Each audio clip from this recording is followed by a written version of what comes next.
నేను చెప్పిన స్టార్ట్ చేయండి. ఓం శన్న ఇంద్రాగ్ని భవతామవోభిః శన్న ఇంద్రా వరుణా రాతహవ్యా శమింద్రా సోమా సువితాయ శంయోః శన్న ఇంద్రా పూషణా వాజసాతౌ. ఋగ్వేదం. ఓం సహనా భవతు సహనౌ భునక్తు సహ వీర్యం కరవావహై తేజస్వినావధీతమస్తు మా విద్విషావహై. ఋగ్వేద భావార్థము మంత్రభావార్థము. ఓ విఘ్న వినాశక విశ్వేశ్వర, విద్యుతు అగ్ని వాయువు చంద్రుడు మేఘములు మాకు శాంతిని చేకూర్చుగాక. భోగ్య పదార్థములనిచ్చి రోగములను నయము చేసి భయమును తొలగించి రక్షించుగాక. కృషి మున్నగు కార్యముల చేత ధన ఐశ్వర్యములను పొందుటలో మాకు సహకరించునుగాక. ఓం శాంతి శాంతి శాంతి. హరిభ్యో నమః. అందరికీ నమస్కారం. ఓం నమస్తే అండి అందరికీ. ముని గారు ధన్యవాదాలు. ఓకే, సో ఇక్కడ మనము ఈ ప్రారంభిక రచనానువాద కౌముది చూస్తున్నాము. ఇందులో 3వ పాఠం చూసుకుంటున్నాము. అందులో మనము అవ్యయ పదాలు ఇవన్నీ చూసేసుకున్నాము. ధాతువులు, శబ్ద రూపం అంతా చూసుకున్నాము. ఇప్పుడు సూచన ఇది రాసుకోండి. రమా నుంచి విద్య వరకు ఇక్కడ సూచన అని ఉంది కదా. సో ఇది 2 చుక్కలు పెట్టకండి, ఇది సూచనాహ అని అయిపోతుంది. కానీ ఉన్నవి 2 సూచనలు కాబట్టి ఏం కావాలి, సూచనే రావాలి.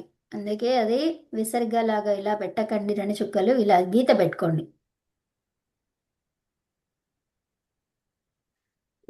సంస్కృతంలో మనకి చుక్కలు పెట్టాలి అంటే కొంచెము జాగ్రత్తగా చూసుకోవాలి. ఎందుకంటే మళ్ళీ మనం ఎప్పుడు చదువుకున్నా అది పొరపాటుగా మనం చేసే అవకాశం ఉంది, అక్కడ పొరపాటు చేసే అవకాశం ఉంది. కాబట్టి ఇది ఇలా పెట్టేసుకోండి. పొరపాట్లకి మనకి దారి ఇవ్వద్దు. ఓకే, సో రమా నుండి విద్యా వరకు రమావత్ శబ్ద రూపాలు వస్తాయి.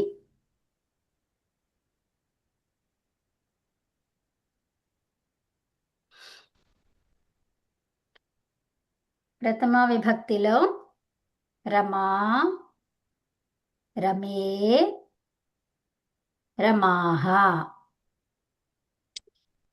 ఇది కూడా రాసేసినట్టున్నాం కదా. ఆ, రాసామండి. ఏ, ఆహా, అదే అండి. సో ఇక్కడ అస్మద్ ఇది కూడా అయిపోయింది. ఆగం సద్ వరకే ఇది కూడా అయిపోయినట్టుంది. వ్యాకరణం రాయాలండి. వ్యాకరణం ఓకే, వ్యాకరణం రాసుకోండి ఇప్పుడు. అంతవరకు రాయాలి. ఓకే, సో లట్ ఉత్తమ పురుష వర్ణమాల. వ్యాకరణ అంశాలలో ఇది రాసుకోండి.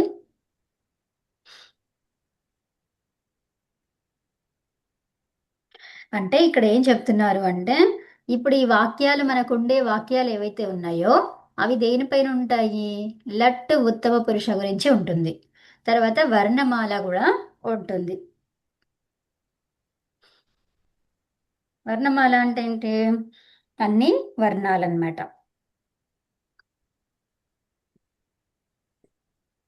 అంటే ఏ వర్ణ, మీకు కొన్ని సగం తెలుసు అందులో ఇప్పుడు. ఇది రాసుకోండి. నంబర్ 1, రమా శబ్దానికి ప్రథమా విభక్తి మరియు ద్వితీయ విభక్తి యొక్క రూపాలు స్మరించండి. చూడు, శబ్ద సంఖ్య 15 అని ఉంది కదండి. సో అక్కడ ఎవరైనా చూసి చెప్పారా ఏ నంబరు, పేజ్ నెంబర్? 136 అనేదో చెప్పుకున్నట్టున్నాం ఫస్ట్ అప్పట్లో. దాని దగ్గర చూడండి, కొంచెం దగ్గరలో అటు ఇటు.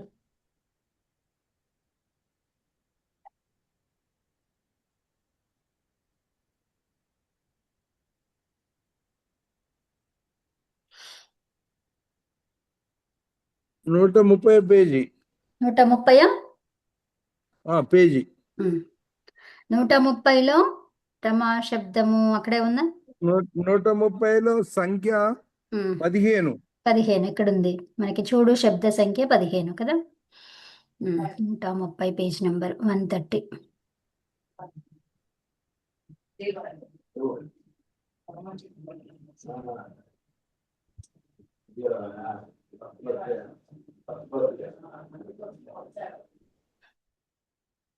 ఓకే, రాస్తున్నారా అండి అందరూ? ద్వితీయ విభక్తిలో రమాం, రమే, రమాహ. సో వీటికి ఈ ప్రత్యయాలు కూడా రాసుకోండి బ్రాకెట్లో. ఆం, ఏ, ఆహ.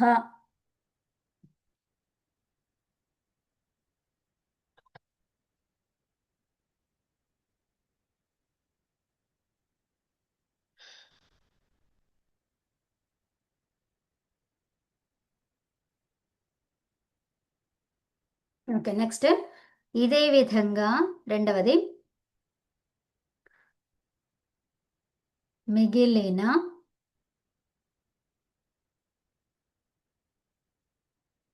బాలిక,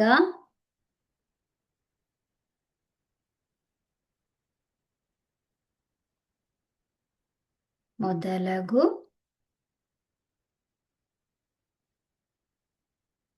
శబ్దాలకు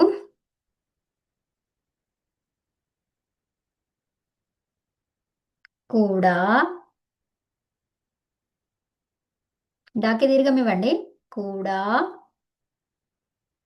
రూపాలు వస్తాయి.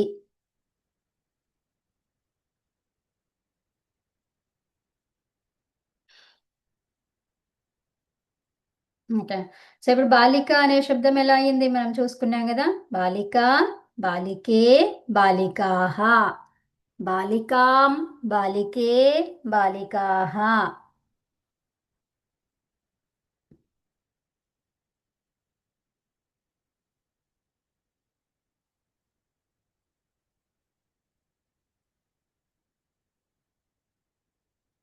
ఛాత్ర ఉందనుకోండి, ఏం చెప్తారు?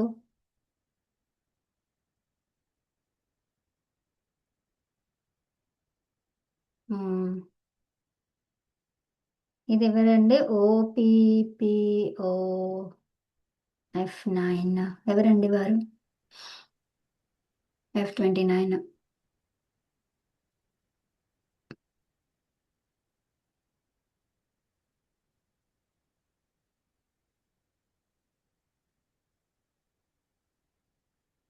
సునీల్ గారు చెప్తారా? ఛాత్ర, ఛాత్రే, ఛాత్రాః. ఉత్తమం.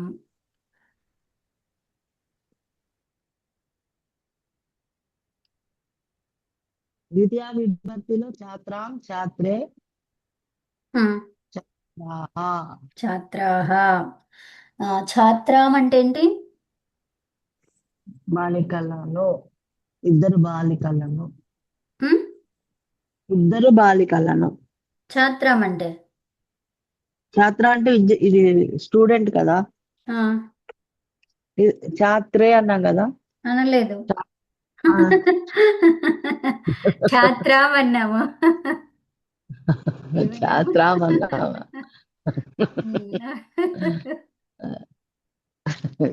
ఇది ఛాత్రాం. ఛాత్రాం అంటే బాలికను.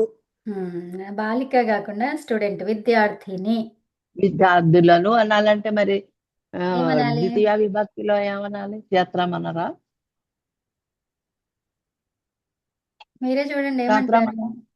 ఛాత్రాం అంటారు కదా. అదే కదా చెప్పాను నేను. అమ్మా మరి నేనేం అడిగాను? ఛాత్ర. ఆయన ప్రథమా విభక్తి చెప్పారు, నేను ద్వితీయ విభక్తి చెప్పాను. అచ్చా అచ్చా కరెక్టే గాని నేను అడిగిన ప్రశ్నకి ఛాత్ర ఛాత్రు అంటే ఏంటి అని అన్నాను. అంటే ఛాత్ర విద్యార్థి విద్యార్థిని. ఛాత్రం అంటే విద్యార్థి ఏంటి అంటే ఏం చెప్తారు? మొత్తం ఆ రో ఇద్దరు అంతా విద్యార్థులను చెప్పొద్దు. రో అంతా చెప్తారా? నేను అడిగిన ప్రశ్నకు ఆన్సర్ ఏంటి? విద్యార్థిని. విద్యార్థిని. అంతే. తర్వాత రమే అంటే ఛాత్రే అన్నాం అనుకోండి, ఏం ఆన్సర్స్ ఇస్తారు మీరు?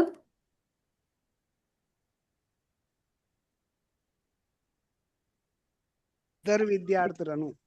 ఇంకా ఇద్దరు ఒకటేనా? విద్యార్థులు. ఇద్దరు విద్యార్థులను. తర్వాత ఇద్దరు విద్యార్థులు. అవునా? ఉమ్. విద్యార్థులు అనేది ప్రథమ విభక్తి, ఉమ్. విద్యార్థులను అనేది ద్వితీయ విభక్తి. ఉమ్. రెండు ఆన్సర్స్ ఇవ్వాలి కదా. ఎందుకు అవును. మీకు వాక్యం తెలీదు? ఏమి ఇవ్వాలి? ఆన్సర్స్ రెండు ఇవ్వాలి. ఓకే. సో ఇదే విధంగా మిగిలిన బాలిక మొదలగు శబ్దాలకు రూపాలు వస్తాయి. ఉత్తమ పురుషములో ధాతువు యొక్క రూపాలు రాసుకోండి. ఉత్తమ పురుషములో ధాతువు యొక్క రూపాలు. ధాతువు ఎక్కడి నుంచి వచ్చింది చెప్పండి?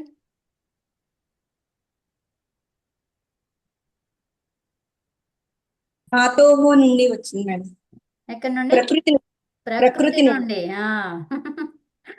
సో ప్రకృతిలో ఏమేమి ఉన్నాయి?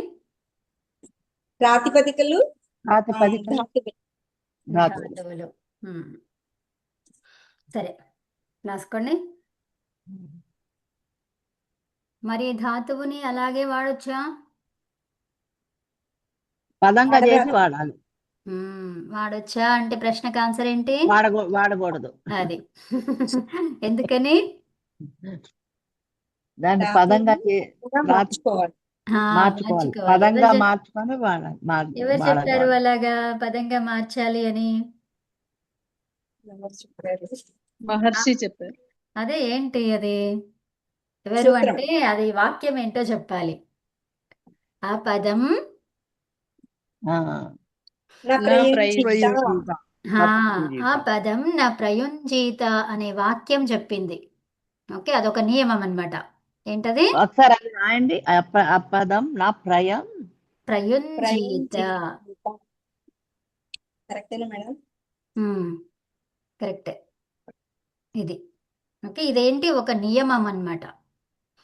ఇక్కడ మనకి సూత్రాలలో ఏముంటాయి? నియమాలు, ఆదేశాలు, ఆగమాలు, వార్తికాలు, సూత్రాలు ఇలా ఉంటాయి. ఇది ఒక నియమం. ఇది ఏమండి? ఆ పదం నా ప్రయుంజీత. ప్రయంజిత్ ఏంటి? ప్రయుంజీత్ కాదు, ప్రయంజిత. ప్రయుంజీత. ప్రయుంజీత. ఓకే, నెక్స్ట్ రాసుకోండి. పఠ్. ప్రయోంజిత విధిలింగ రూపం అమ్మా. అవునండి. విధిలింగ ప్రయోంజిత ద్వివచనం బహువచనం ఏంటి? ప్రయోంజిత ద్వివచనం బహువచనం. యుజ్ ధాతువు. అది ఏం ధాతువు? అది యుజ్ ధాతువు. తీసుకొని ప్రా అనే ఉపసర్గ. ఓకే, అక్కడ ఏముంది మనకి? యుజ్ ధాతువు. రాసుకుంటారా ఇక్కడ? యుజ్ అని బ్రాకెట్ లో పెట్టుకోండి. రా ఉపసర్గ. ఇక్కడ ఇంకో ఉపసర్గ వచ్చిందండి. 22లో మనకి ఎన్ని అయిపోయినాయి? ఇంకా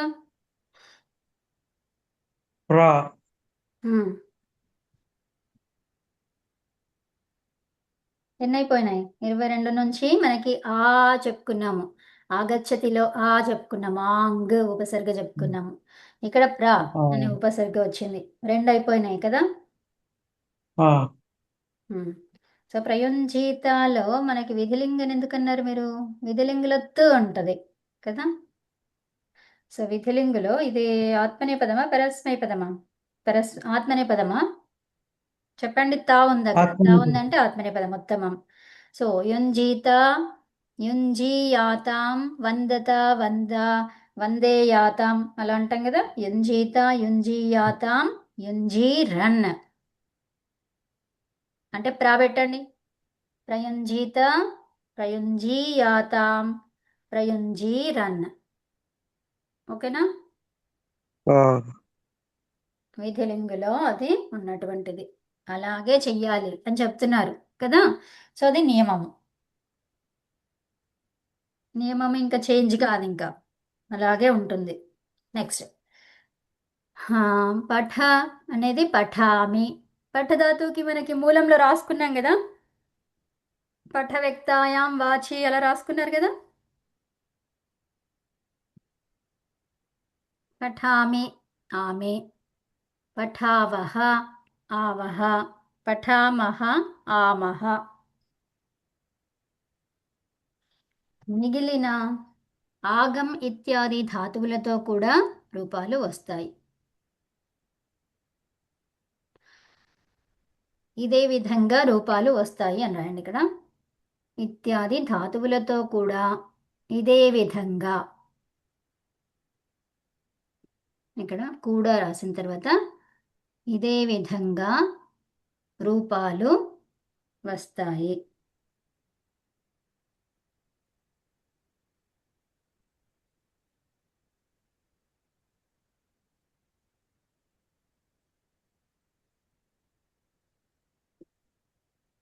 ఓకేనా అండి?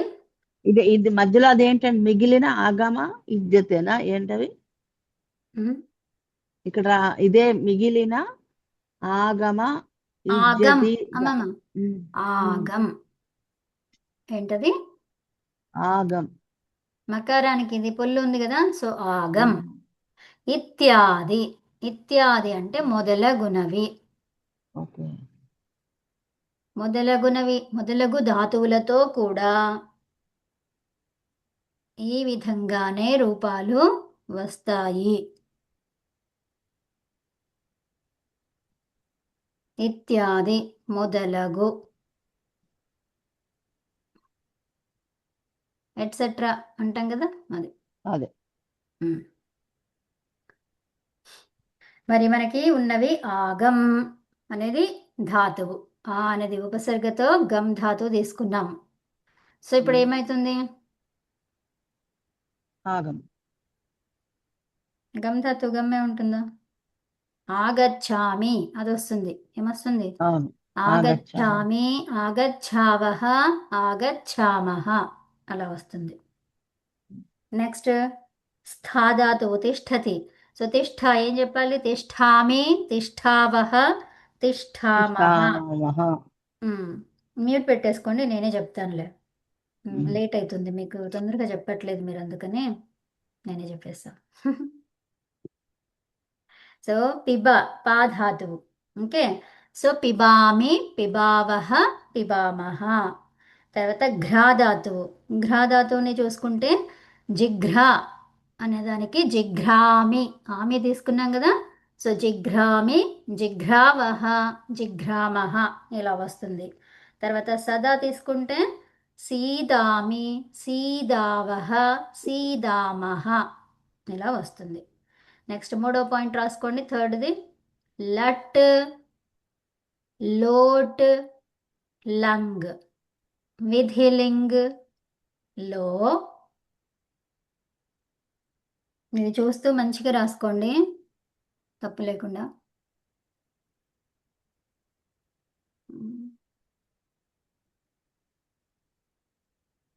కనిపిస్తుందా? మీరు పెద్దగా చేసుకోవచ్చు మీకు యాక్చువల్గా అక్కడ. లట్, లోట్, లంగ్, విధిలింగులో ఈ క్రింద ఇవ్వబడిన ధాతువు యొక్క రూపాలు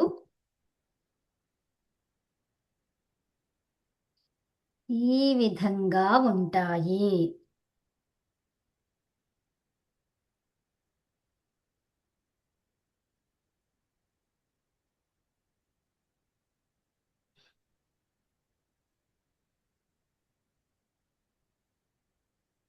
రాసుకున్నారా? కింద అది రాయండి.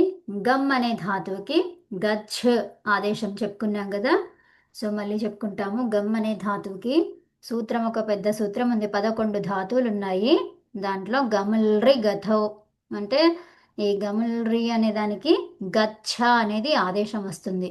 ఓకే, సో దానిని ఏమన్నాము? ఎవరికైనా పేరు గుర్తుందా? గచ్చ అనేది ఆదేశం వచ్చింది ఎవరికి?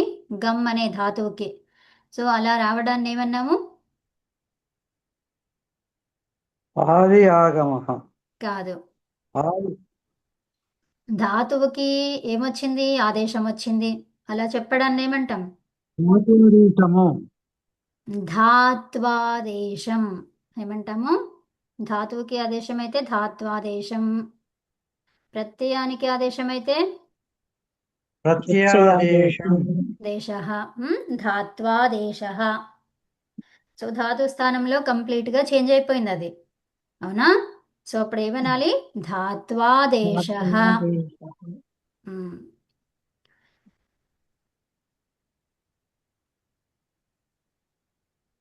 ఇప్పుడు గచ్చ అనేది గచ్చతి. ఆది అదేం అవసరం లేదు. ఆగం రాసి ఆగచ్చ ఆగచ్చతి. ఆది అంటే మొదలగు అంటే ఇక్కడ నుంచి స్టార్ట్ అన్నమాట. ఇప్పుడు గమ ధాతువుకి గచ్చ ఆదేశమా ఆగమమా? ఉమ్? ఇక్కడ గచ్చి ఏముందమ్మా? అనే ఇక్కడ గమ్ ఏముంది? ధాతువుకి ఇక్కడ ఇది చదవండి. ధాత్వాదేశం ధాత్వాదేశ అంటే ఏంటి? అంటే ఆదేశం. అదే. ఆదేశం. ఉమ్. ఓకే, గమ్ముకి గచ్చ ఆదేశం. హా. గమ్ ఏంటి మరి? అది ఒక ధాతువు. అది ధాతు గమ్ ధాతువుకి ధాతువుకి ఆదేశం గచ్చ వస్తే ధాతువుకి ఆదేశం వస్తే దాన్ని ఏమంటాము? ధాత్వాదేశము. ఓకే, రాసుకోండి. నెక్స్ట్ గమ్ ధాతు రాయండి. ఆగం, ఆగచ్చ ఆగచ్చతి. ఇక్కడ ఏమొచ్చింది? ఆంగ్ ఉపసర్గతో. ఓకే, ఇక్కడ ఆదికి బదులు ఏం రాస్తారు? ఆంగ్ అని రాసుకోండి. ఈ బ్రాకెట్లో పెట్టుకోండి. ఆంగ్ అనేది ఏంటది? ఉపసర్గ. ఉపసర్గలు ఎన్ని? 22. 22. 22 ఉపసర్గల్లో మనం ఒకటి ఇక్కడ నేర్చుకున్నాం. కాబట్టి మన లిస్టులో ఇంకెన్ని ఉన్నాయి? 21. హా. తర్వాత ఆ పదం నా ప్రయుంజితలో ఏమొచ్చింది? అక్కడ ఒక ఉపసర్గ వచ్చింది, ప్రా అనేది. కాబట్టి ఇంకా లిస్టులో ఎన్ని ఉన్నాయి మనకి? 22లో 22లో 2 వచ్చేసాయి కాబట్టి 20 ఉన్నాయి. ఇంకా 20 ఉన్నాయి.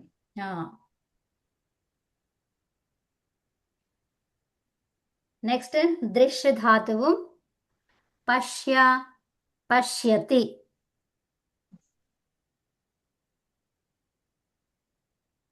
ఇది పైది ఒక్కటే ఇచ్చారు ఎందుకు అని అంటే మిగతావన్నీ మనం రాయాలి అన్నమాట. ఇలాగే ఉంటుంది అని అర్థం ఇక్కడ. సో ఇప్పుడు ఆగం ఆగచ్చతి అన్నాము. ఆగచ్చతి ఆగచ్చతః ఆగచ్చంతి. తి తహ అంతి అని పెట్టుకున్నాం మనం కదా. అతి అతః అంతి. తర్వాత అసి అథః అథ.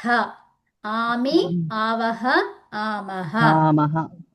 సో ఇప్పుడు పశ్య మీ దగ్గర ఉంది. ఏం చేస్తారు చెప్పండి? మొత్తం 9.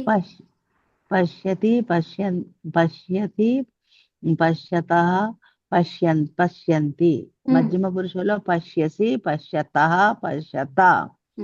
ఉత్తమ పురుషులో పశ్యామి పశ్యావహ పశ్యామహ. ఇది ఇట్లా వరుసగా రావడమే కాదు, నేను ఎక్కడ అడిగితే అక్కడ చెప్పడానికి రావాలి. అలా మన ఉద్దేశం. ఓకేనా? ఓకే, సరే, ఇది రాసేసుకున్నాక నేను అడుగుతాను ఇప్పుడు కొన్ని. స్థా అతిష్ఠతి రాసుకోండి. స్థా. ఇప్పుడు స్థాకు తిష్టతి ఆదేశం అండి. ఆదేశం. దృశ్యకి ఏం ఆదేశం వచ్చింది? పశ్య ఆదేశం వచ్చింది. ఉత్తమం. స్థాకి ఏమొచ్చింది? తిష్ఠ. ఏం ఆదేశం స్థాకి? తిష్ఠ. ఇది రాసుకోండి. ఇక్కడ స్థా దగ్గర కూడా అలాగే రాయండి. స్థా గీత పెట్టి తిష్ఠ తర్వాత తిష్ఠతి. ఓకేనా? మొత్తం ఎన్నిటికి వస్తాయి ధాత్వాదేశాలు? 11 ధాతువులక? అవునండి. ఇక్కడ ధాతువుల లిస్ట్ ఇక్కడ ఒకటే సూత్రంలో 11 ధాతువులు, ఇంకా చాలా ఉన్నాయి అట్లాగా. ఆ సూత్రం రాయరాదండి. రాస్తా ఇదంతా రాసేసుకున్నాక రాస్తా. ఇప్పుడు పాకి పిబ్ పిబతి. ఉమ్. అమ్మ మీరు ఎక్కడున్నారు? ఓ ముందుకు వెళ్ళిపోయినారా? ఓకే, తిష్ట తిష్టతి రాసుకున్నారా? రాసేసుకున్నా, రాసేసాం. రాయలేదు మీరు. స్థా తర్వాత లేదు, తిష్ట తాకి రాయండి. తిష్ట ఆదేశం తిష్టతి. ఉమ్. ఓకే, నెక్స్ట్ పా పిబ్ పిబతి. పిబతి. పిబ్ అని రాయకండి, జస్ట్ ఇది యాక్చువల్గా పిబా అనేది ఆదేశాలు. ఇవి ఆదేశాలలో మనకి అకారమే ఉంటుంది. ఓకేనా? పిబ్ కాదు, పిబా. ఈ దృశ్యకి పశ్య అకారం ఉండాలి అందులో. అది ఒక పర్పస్ తోని పెట్టారనమాట. చెప్తాను మీకు అవన్నీ. ఆదేశాలలో అకారం ఉంటదన్నమాట. ఇక్కడ గచ్చ కూడా కాదు, గచ్చ అని రాయండి. అది కూడా అంతే. ఆ గచ్చ, ఇక్కడ ఈ ఉండొద్దు అవి. నాకు ఇప్పుడు అక్కట అర్థమైంది. పా పా అనేది ఉమ్. ధాతువు, ఉమ్. దానికి ఆదేశం పిబ్. పిబా. పిబ్కి వచ్చి అమ్మమ్మ. పిబ పిబ ఉమ్. పిబ ఉమ్. పిబ. ఉమ్. పిబకి వచ్చి పదము వచ్చి పిబతి. అవన్నీ కరెక్ట్, వస్తాయి మళ్ళీ. అంతే అమ్మా, ఓకే. సూపర్. ఈ ఘ్ర అనేది ధాతువు. సో దీనికి జిఘ్ర. ఏం జిమ్ ఘ్ర వచ్చిందండి, అది కాదు, జిఘ్ర. జిఘ్ర, జిఘ్రతి. అరే టైం అయిపోయింది అప్పుడే. సద్, సద్దుకి సీదా. సద్దని రాసి సీదా రాసుకొని మళ్ళీ సీదతి రాయండి.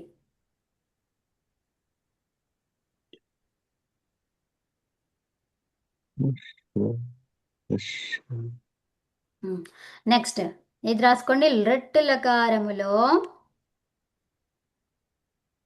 గమ్ ఆది ధాతువులే ఉంటాయి. అంటే ఇక్కడ ఆదేశాలు ఉండవన్నమాట. అర్థమైందా? లృట్ లకారములో, లృట్ అంటున్నాం ఇక్కడ మనము. లృట్ లకారములో గమ్ ఆది ధాతువులే ఉంటాయి. అక్కడ గచ్చ, పిబ, పశ్య ఇత్యాది ఆదేశాः న భవంతి.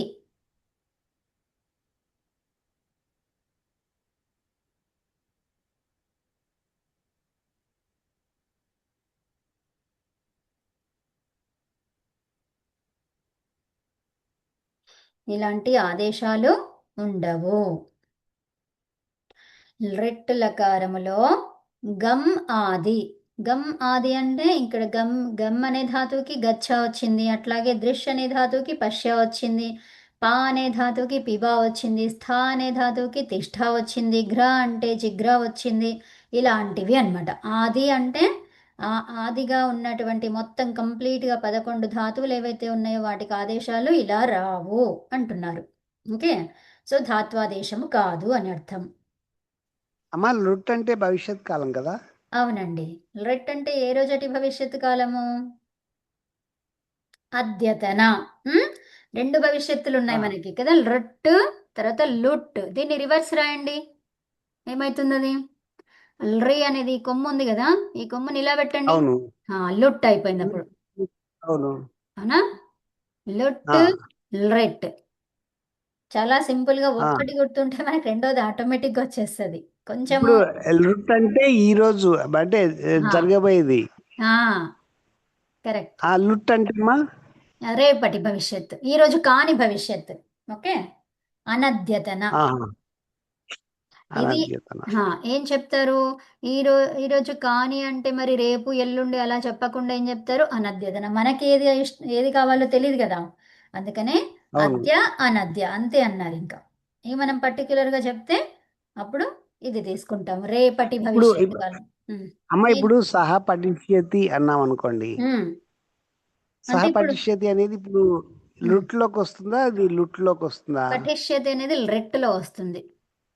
ఓకే, ఇప్పుడు దీన్ని లుట్ లో చెప్పాలంటే పఠిత, పఠితారౌ, పఠితారః అట్లా రావాలి. పఠిత దారౌ రసః. సో అంటే తా వస్తుంది అనమాట, పఠిత అలా వస్తుంది. అంటే మామూలుగా ఇది తక్కువ ఉపయోగిస్తారేమో అని నేను అనుకుంటున్నాను. అవునండి, అసలు ఉపయోగించారు. ఎప్పుడు మామూలుగా ఎవరి షా ఎక్కువ వాడుతూ ఉంటాం. కరెక్ట్. అది ఇప్పుడు మనకి అది నిర్దేశించే అద్యతన అనేది ఏంటంటే ఇక్కడ ఆ, మనకి నిర్దేశించకపోకపోతే ఏంటి, రేపు ఎల్లుండి అలా ఏమీ చెప్పలేదు. అర్థమైందా? ఒక సంవత్సరం తర్వాత ఏం చెప్పలేదు. అవునా? ఉమ్, అంటే ఆ, పర్టిక్యులర్గా టైం చెప్పారనుకోండి, అప్పుడు ఇది అనద్యతన వాడాలి. అర్థమైందా? అంటే దీ- దీనినే సామాన్య భవిష్యత్తు కాలం అని కూడా అంటారు. సామాన్య అద్యతనాన్ని ఎప్పుడు కూడా ఇంకేమంటారు? సామాన్య. సామాన్య అంటే ఏంటి? సమయము నిర్దేశించబడనిది. ఓకే. ఆ, అహం ఇప్పుడు పఠిష్యామి అంటే నేను ఆ, చదువుతాను అంతే చెప్పాను, కానీ ఎప్పుడు చదువుతానో చెప్పలేదు మీకు. ఆ, అలాగనమాట. ఇప్పుడు ఇది అహం ఫ్యూచర్ టెన్స్. కరెక్ట్. ఫ్యూచర్లోనే రెండు ఫ్యూచరే, కానీ ఈ ఫ్యూచర్లో సామాన్యం అన్నాం. టైం నిర్దేశం లేదు అక్కడ. టైం ఆ, దాంట్లో చెప్పినటువంటిది లేదు అక్కడ. ఉందా? ఉమ్. అహం పఠిష్యామి ఆ, అంటే ఏంటి? నేను స్వహ చదువుతాను. స్వహ నగరం గమిష్యామి అన్నాను అనుకోండి. శ్వహ నగరం అహం ఆ, గమిష్యామి కాకుండా ఏం రావాలి మనకి? వేరేది రూపం రావాలి కదా. సో లుట్టులో మామూలు రావాలి. వ్యవహారంలో స్వహ నగరం గమిష్యామి అని కరెక్ట్. చెప్పేసి అంటాం. అంటాం, అది ఇప్పుడు కానీ ఇప్పుడు మీరు చెప్పిన వ్యాక ఇంకోటి లుట్ ఉంది కదా, దాన్ని ఎట్లా వాడతాం? వ్యాకరణబద్ధంగా అది తప్పన్నమాట. సో ఇప్పుడు ఏమనాలి ఓకే. దీనికి? లుట్ అనగానే మనకి ఏమనాలి? శ్యామి రావాలి అక్కడ. ఒక్కొక్క ధాతువుకి రూపాలు డిఫరెంట్గా ఉంటాయి మనకి, కాబట్టి దీనికి వాడరనమాట. అర్థమైందా? ఆ, సో ఇది ఎందుకు వాడరు అంటే దానికి చాలా 12 విధాలు మనం చెప్పుకున్నాము. 12 కాదు కానీ ఆ, కొన్ని విధాలు ఉంటాయి దానికి. ఓకే. అందుకని అది ఆ, వాడరు. సో ఇప్పుడు మీకు చెప్తానులే. ఇప్పుడు ఇది పట్టు ధాతువుకి మనకి ఎలా ఎలా వస్తుంది అని అంటే పఠితాస్మి, తాస్ అనేది వస్తుంది అనమాట అక్కడ. ఓకే. సో పఠితాస్మి అన్నిటికీ తాస్ వస్తుందా అంటే కొన్నిట్లో చేంజ్ అయిపోతుంది అది. పఠితాస్మి కొన్ని రూల్స్ వల్ల చేంజ్ అయిపోతాయి అనమాట. పఠిత, పఠితారౌ, పఠితారః, పఠితాసి, పఠితాస్థః, పఠితాస్థ, పఠితాస్మి, పఠితాస్వః, పఠితాస్మః. నేను ఇక్కడ పఠితాస్మి అంటే మీరు నిర్దేశిస్తున్నారనమాట. ఏమని? రేపా, ఎల్లుండా, లేకపోతే సంవత్సరం తర్వాతనా, నెల తర్వాతనా, అది చెప్తున్నారు మీరు ఇక్కడ. ఓకే. ఇది ఆ, శ్వః అనేది చెప్తున్నారు మీరు ఇక్కడ. ఉమ్, ఓకే. మాసానంతరం, ఉమ్. సంవత్సరానంతరం పఠితాస్మి అని చెప్తున్నారు మీరు. ఉమ్. అదనమాట. అక్కడ అది నిర్దేశించబడి లేదనుకోండి సమయము, సో అప్పుడు ఏం ఆ, చెప్పాలి? రిట్ వాడాలి. ఓకే. ఆ, ఇప్పుడు మనకి ఆ, 3 లకారాలు వాడతారు జనరల్గా. స్పీకింగ్ ఆ, చెప్పేవాళ్ళు, మామూలుగా మాట్లాడే వాళ్ళు ఇంతే మాట్లాడతారు. కానీ ఆ, గ్రామర్ ఎవరైతే నేర్చుకుంటారో వాళ్ళు ఇవి వాడతారు. తర్వాత మనకి శ్లోకాలు, వేద మంత్రాలు చదువుకోవాలి అంటే ఈ అన్ని లకారాలు తెలియాలి. ఎందుకంటే ఇవి వాడతారు అక్కడ. శ్లోకాలలో ఆ, ఇవి వాడతారు, మంత్రాలలో ఇవి ఉంటాయి. కాబట్టి ఆ. మనకి వస్తే ఆ శాస్త్రాలు అర్థమవుతాయి. రాకపోతే మనకు లౌకికంలోనే ఉంటాం మనం అంతే. అదనమాట. ఓకే అమ్మా. స్మిహి స్తహ స్థా అని స్మి, ఒకటి. ఆ, తాస్మి, స్మి స్తహ. తాస్వహ, తాస్మహ. ఆ, ఓకేనా? సో ఇప్పుడు తా ఉమ్, దానికి ఏమొస్తుంది మనకి? ఆ, పఠిత అన్నమాట. ఇక్కడ తా పఠిత అని చూసుకోవాలి. పఠ్ అనే ధాతువులో 2 కనిపిస్తున్నాయి కదా. 2 కనిపిస్తున్నాయి ఆ, కాబట్టి దానికి ఏం చెప్పాను? ఈకారం పెట్టుకోమన్నాను కదా. సో అప్పుడు పఠిత. ఓకే. తారౌ ఏం చేస్తారు? పఠితారౌ, తారహ, ఇవి ఎక్స్టెన్షన్స్. ఇవి లుట్కి ఆ. ఎక్స్టెన్షన్స్ ఏంటివి? తాసి,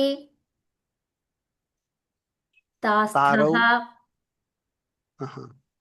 తాస్థః, తాస్థ.